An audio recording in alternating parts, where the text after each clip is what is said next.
J'ai arrivé à l'Olympique de Marseille en 1989. Le premier match officiel, c'était contre Lyon.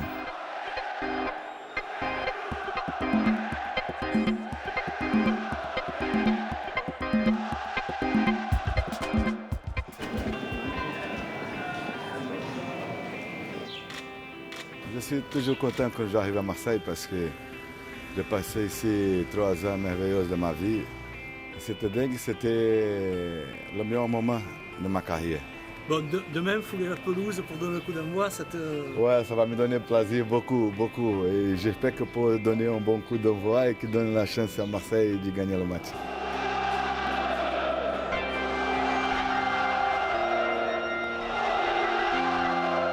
Bon, bonjour à tout le monde. Je m'appelle Carlos Moser. Et je vais vous raconter un peu mon passage pendant le foot. J'ai découvert le foot, j'avais à peu près environ 10 ans. Et j'ai né à Rio de Janeiro, j'ai habité un endroit qui s'appelle Bangu. Et là, j'ai découvert le foot avec des amis, avec des voisins. On a joué le foot sur la rue, on fait un petit bout avec des pierres, comme ça, et on a joué. Et j'avais un cousin qui jouait le foot dans l'équipe de Campo Grande. Et un jour, il m'a parlé, Carlos, viens s'entraîner avec moi. Je lui ai dit, oh, pourquoi faire? Oh, je vais partir d'ici, je peux aller à Campo Grande pour m'entraîner, arriver là-bas, il y a beaucoup de monde. Il dit, non, non, viens, viens, tu vas s'amuser. Là, on joue avec les chaussures. Et là, on a des sandwichs et tout. Et un jour, j'étais là-bas et il y avait beaucoup de gamins pour s'entraîner. J'avais 13 ans. Et je m'entraînais 5 minutes. Et après, j'étais fâché. Parce qu'il me fait sortir, il me fait voyager 30 minutes de bus pour moi jouer 5 minutes. Je lui ai dit, oh mon ami, je ne viens plus ici, je sors de ma maison pour venir ici pour jouer 5 minutes. Ça ne va pas. Il faut que je reste avec mes amis, que je joue toute la journée. Et après, quand on finit l'entraînement, le monsieur m'a attrapé et me dit, Carlos, il faut que tu viennes la semaine prochaine. Je lui ai dit, ah bon? Pourquoi faire? Non, parce que ici, on fait la sélection et tu es sélectionné pour faire partie du groupe. Et je fais, ah bon? Ça veut dire quoi? Ah, ça veut dire que tu vas s'entraîner tous les jours maintenant.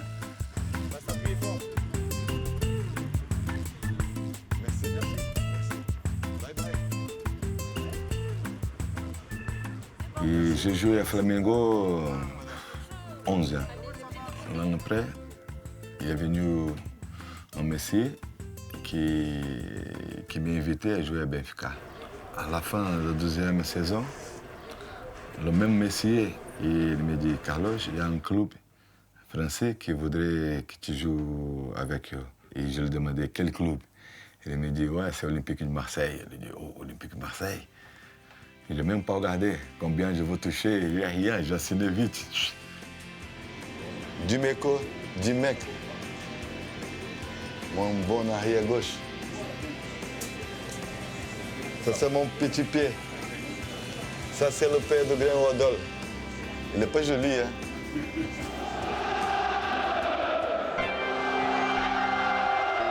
Nous sommes dans l'intimité de l'Olympique de Marseille. C'est là que les joueurs de maintenant ils sont en train de s'habiller pour aller au match. À notre époque, il n'y avait pas de siège comme ça. Maintenant, c'est bien. Hein?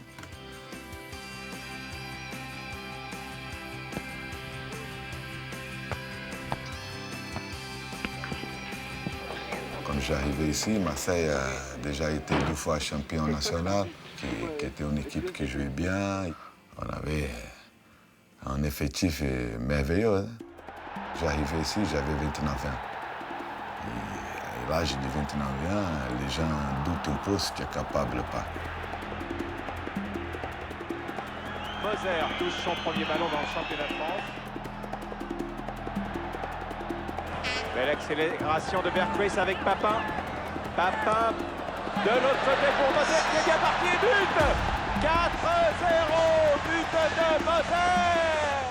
Un moment que je trouve que le ballon il va sur le côté droit, il y a un trou sur la défense lyonnaise. Et moi, je pars en courant pour arriver de surprise. Et quand je regarde comme ça, le ballon il est en train d'arriver dedans de la surface. Je arrive tout seul, je n'avais pas le problème d'anticiper le gardien et de marquer.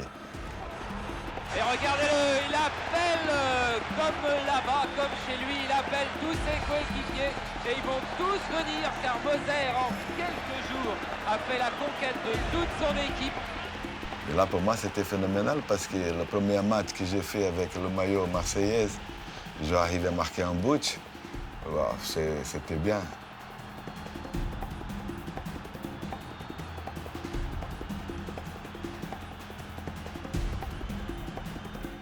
J'avais la chance parce que les matchs suivants, je marquais aussi. L'autre, je marquais aussi. Je pense qu'il y avait 4 matchs que je marquais consécutivement. Et tu sais, pour un défenseur qui arrive et tu marques consécutivement 4 buts, c'est quelque chose que ça marque. Et pour moi aussi, le démarrage ici à Marseille, c'était important à ce niveau-là parce qu'il me donnait plus de confiance.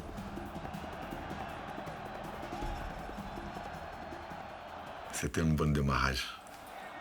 Quand on parle de période d'adaptation pour des joueurs qui arrivent dans un nouveau club, c'est vrai, sauf pour les très grands. J'avais une bonne détente. Et il y a un centre, et moi, je monte sur la tête, mais il y a un défenseur devant, et je monte comme c'est fait les Jeux Olympiques, pour sauter sur lui. Et là, j'étais comme ça, j'arrivais à donner un coup de tête. Lui, il était debout, moi, j'étais comme ça, en l'air.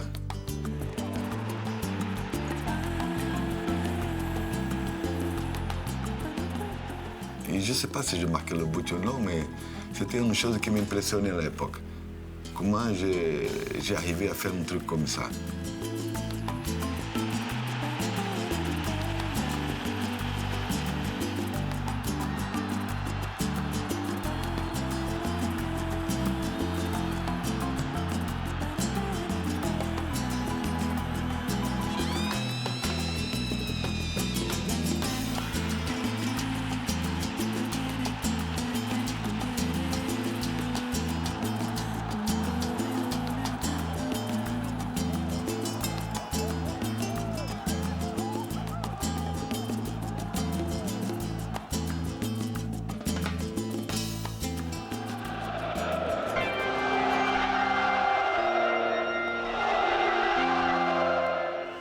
Oh, monsieur Raymond.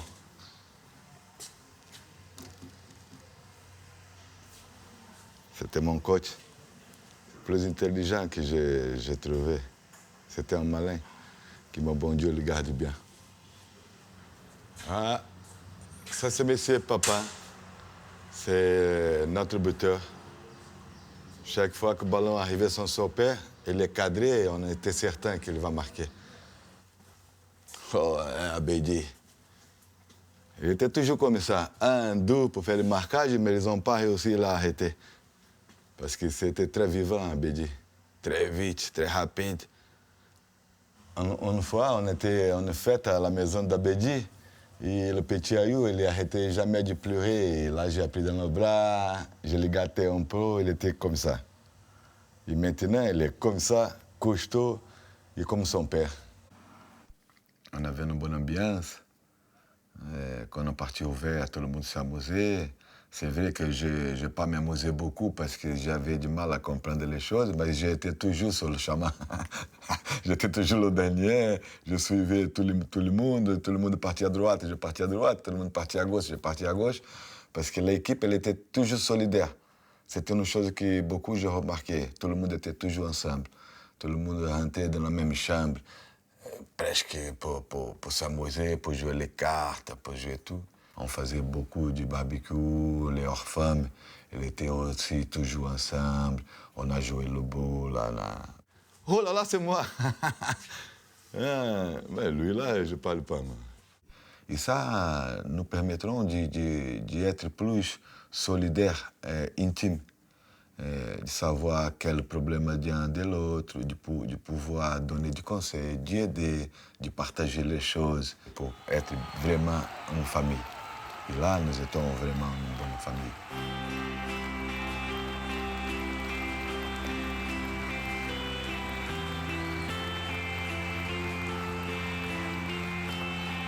Après, c'était la Ligue des Champions aussi qu'on en a tombé contre Benfica.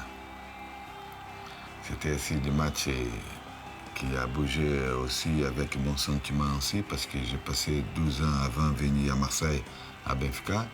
C'était au club qui m'a ouvert la porte pour venir. Donc on a des sentiments aussi normaux.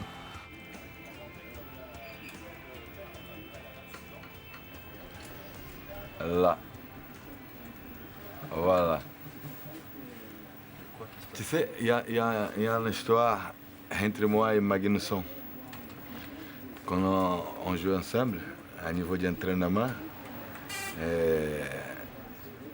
il est passé une semaine, quand nous étions ensemble, à me donner du coup de l'entraînement. Et je n'ai pas compris pourquoi. Il m'a donné beaucoup de coups. Je demandais, Magnus, pourquoi tu me donnes du coup? Il a dit, ouais, tu n'aimes pas? Il a dit, non, je n'ai pas question d'aimer ou pas, mais je demande pourquoi. Et il ne savait pas me répondre. Je lui ai dit, tu sais pourquoi? Parce que tu sais que je ne peux pas te donner des coups. Parce que nous, on joue ensemble. J'ai besoin de toi le dimanche. Mais par contre, un jour que tu joues contre moi, il faut faire attention. Hein? Là. Écoute bien le bruit. Hein? Il faut bien être attentif. Hein? Fais toc. Magnusson, poursuivi par Moser. T'as entendu? Toc. En disant casser la tibia. Mais non, c'est pas vrai. C'est la cause de la protège tibia.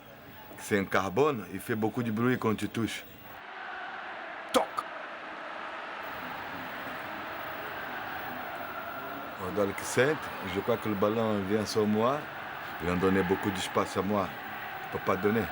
J'arrive à attraper le ballon premier, le ballon qui arrive. Oh, le but! Yeah! Et on retrouve Jean Tigana, Waddle. Waddle qui glisse bien pour Papa cette fois. Papa, oui! 2-1 pour Marseille, juste avant la mi-temps! Maintenant, ça va chauffer. Ah, là, c'est bon.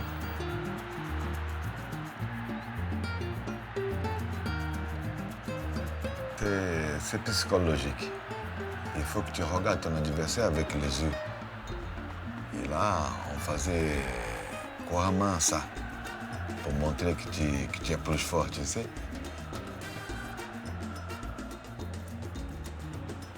Il faut chaque contact être plus fort.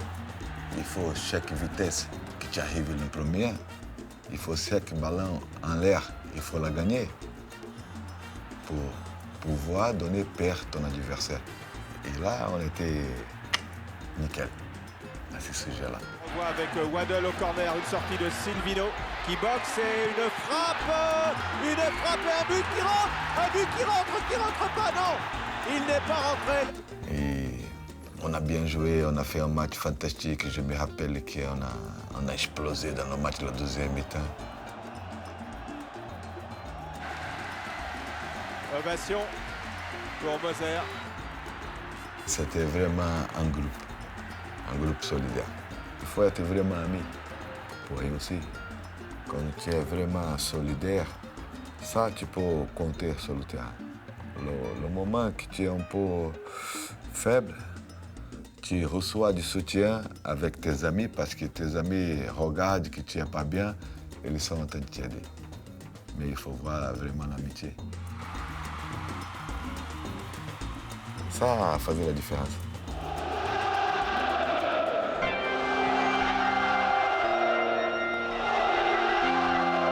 Les 3 matchs qu'on a fait contre Milan, c'était du rêve.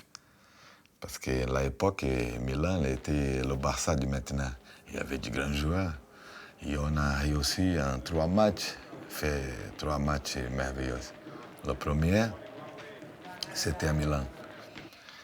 Et je me rappelle quand on a sorti de l'hôtel pour aller au stade, le bus, il était foncé. Il n'y a personne qui parlait. Et moi, je regardais comme ça, je dis, c'est pas possible, on va jouer le foot ici, tout le monde est triste. Et il me donné un clic et je commence à siffler la Marseillaise. Je commence à siffler la Marseillaise, tout seul. Je commence à siffler. D'un coup, il y a un méta qui siffle avec moi. Et après, il y a Caso. Et d'un coup, il y avait tout le bouche qui a sifflé la Marseillaise. Et après, la lumière qui s'allume de bouche, je dis, oh, maintenant ça va. Là, on est bien.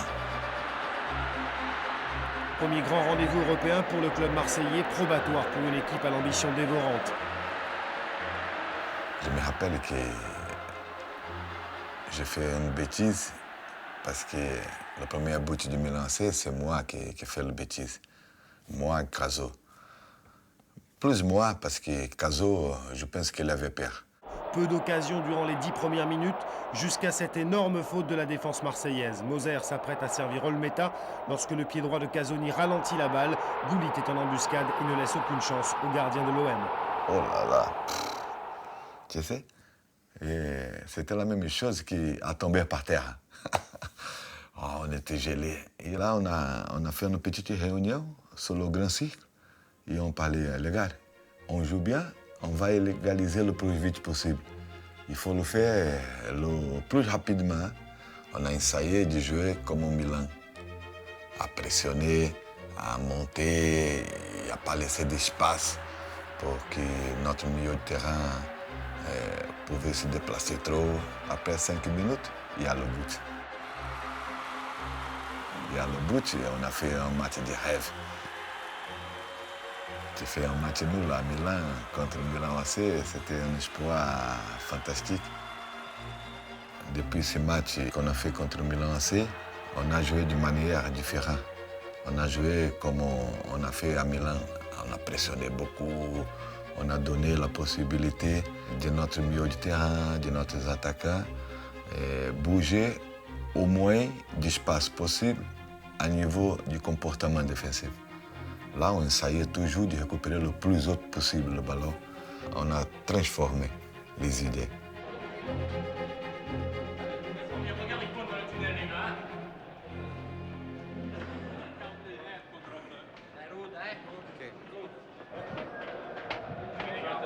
Allez, on le rentre dans la tronche d'après, hein. Une marche. Allez, allez.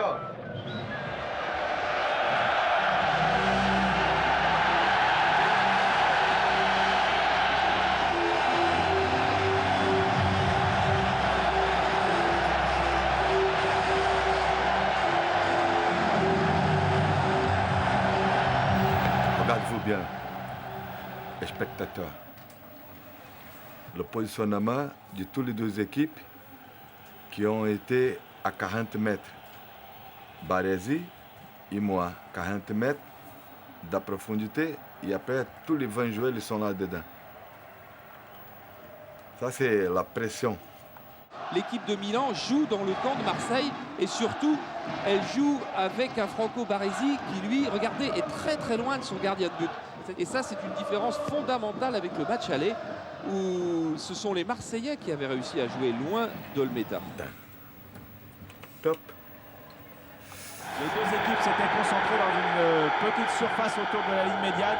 Oui, Et maintenant, c'est Abedi. nous sommes dans le camp de Milan donc avec Abedi. Qui regarde, qui sent, Centre à papa, vers qui regarde Papa, du droit, qui pouf. vers Chris Waddle qui reprend. Oh là là. But fantastique de Chris. De temps en temps, il y a des buts qui sont dingues. Hein? On ne croit pas que le ballon il va rentrer. Et surtout du pied droit, parce que Waddle, il était gaucher. C'est un but extraordinaire.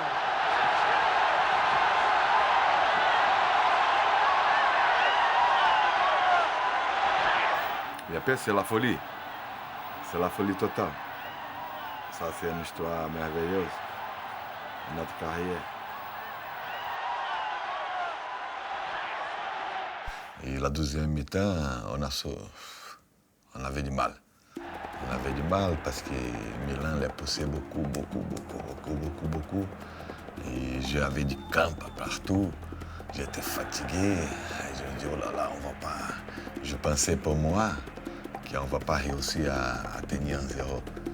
Et d'un coup, c'est la lumière. Elle a bien tombé là. Je te dis pas, hein, c'était un ballon d'oxygène qui arrivait sur le terrain. C'est pas fini, c'est la panne de lumière à quelques secondes de la fin du match alors que le match n'est pas terminé. Regarde, le poteau, il s'y tient. Il y a quelqu'un qui était la génie idée de couper la lumière. Mais je sais que c'est le mec qui a fait ça, il était intelligent. Hein? Si les conditions ne sont pas réunies pour jouer la fin du match, le match peut très bien être donné à rejouer. Il y a encore un coup de génie qui fait allumer le poteau. Milan AC va choisir de quitter le terrain pour profiter de cet incident, c'est bien évident, regardez. Et là, l'arbitre attendait encore 5 minutes. Il a demandé pour Milan de revenir. Il y a Baresi qui ne voulait pas revenir. Pour pouvoir arriver à rejouer le match, tu sais. Et je crois que l'arbitre était un peu perdu. Mais comme il était grand et costaud, il n'y a personne qui disait rien. Allez, c'est l'arbitre. Il faut que lui il me pose le ballon où il était quand la lumière coupée. On peut mettre une musique.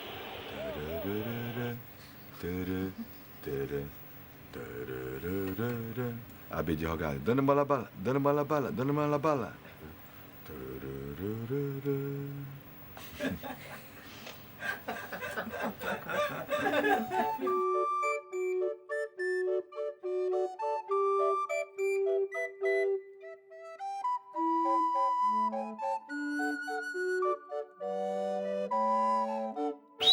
Yes, fini. Je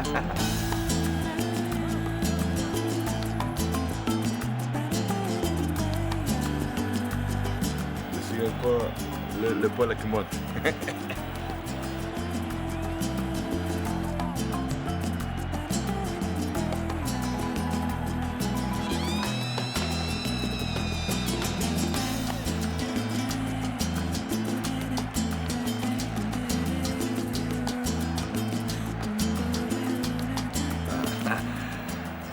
À cette époque, c'est pas normalement que toute l'équipe peut gagner Milan CR. Et là, c'était un moment de rêve. C'était difficile encore.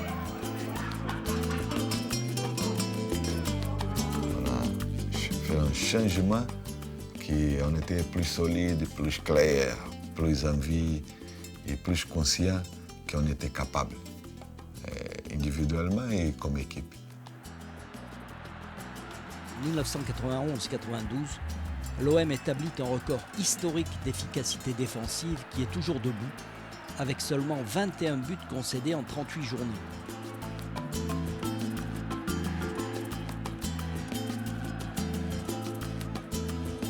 C'est ça notre histoire.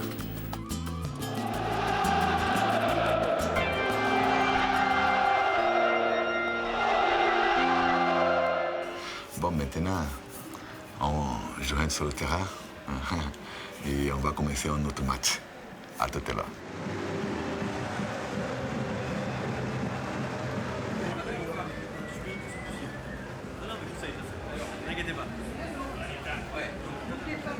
Le papier journal. Jamais.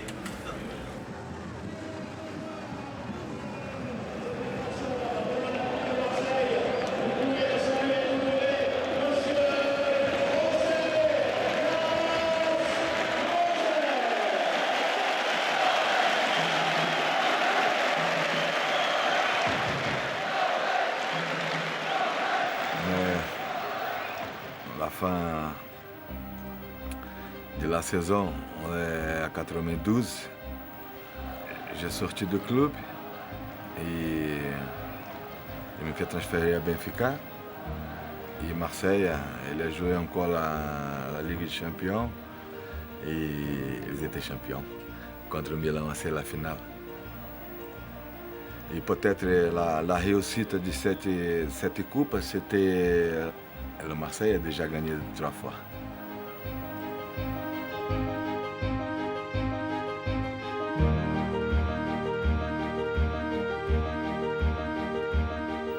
Et là, ils ont joué avec la conscience que c'est possible de gagner. J'étais pas là. J'étais sur la tribune et ils ont me demandé pour descendre jusqu'au terrain. Parce qu'il y avait les joueurs qui vont monter à la coupe. Et je m'interrogeais, mais je ne suis pas champion d'Europe.